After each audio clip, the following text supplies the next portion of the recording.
I love all the questions. I'm only going to respond to legitimate questions, not people being silly or jealous or etc. You guys see a bunch of girls over my account. You guys see me code approaching. You guys can see easily that I am what I say I am. Then you have some person getting jealous.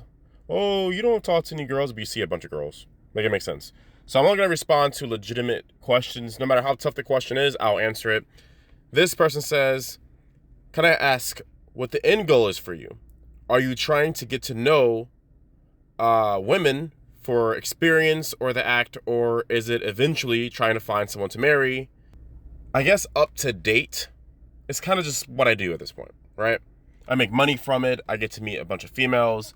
I do love dating dynamics. I really do enjoy meeting new females.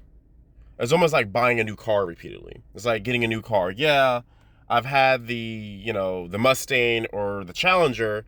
I have a Challenger RT, but I never drove a Challenger 392. I got a Challenger 392, but I never drove a Hellcat. I drove a Hellcat, but I never drove a Demon, right? So on and so forth. Or a Ferrari or whatever the case may be. There's an infinite number of vehicles of different, years, mileage, etc. And that's how I see females. There's different age ranges, there's different heights, there's different weights, there's different mileage, if you get my drift. Try to make sure this is good for the algorithm, but, how much experience a female has, if you get my drift. So I kind of see it the same. So it never really gets boring. Though, that's why it goes back to my numerical order.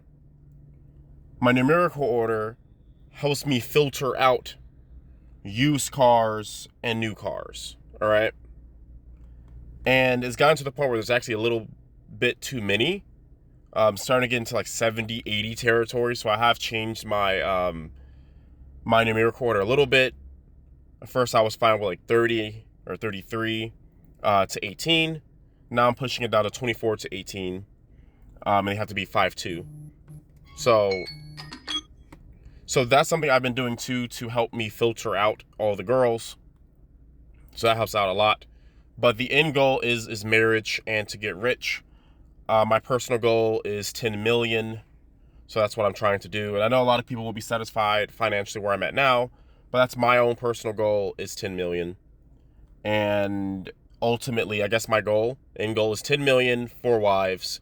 I will still have my numerical order, but I think that maybe I'll push the girls down a little bit. I won't have 3s. I won't have 2s and 1s at the end of all this when I hit 10 million. But there'll always be other girls. There'll always be other girls. Maybe not so many, though, at most. But maybe there'll be a bunch of 2s. I don't know. I'll be rich by then. So I don't consider myself rich. That's another thing, too. I'm trying to answer all the stuff that people are going to say in the comments. 10 million or more is rich. If you have 1 million, 2 million, 3 million, you are not rich. You're comfortable.